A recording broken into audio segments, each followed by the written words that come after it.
Γεια σου Τζένι, τι κάνεις? Είσαι έτοιμη για τα Χριστούγεννα? Γεια σου Εγγ, χαίρομαι που ήρθες.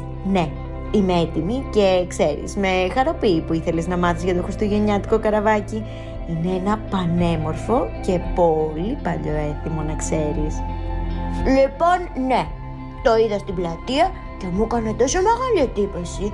Γιατί να στολίζουν καραβάκι αντί για δέντρα? Δεν είχα ξανακούσει κάτι τέτοιο. Λοιπόν, ας τα πάρουμε από την αρχή.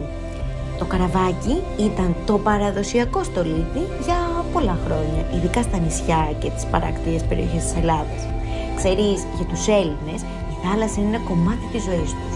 Οι οικογένειες λοιπόν των ναυτικών, οι οποίες συχνά ζούσαν δύσκολες στιγμές, όταν οι αγαπημένοι τους ήταν στη θάλασσα, στόλιζαν καραβάκια ως ένα σύμβολο καλωσορίσματος αλλά και ελπίδας.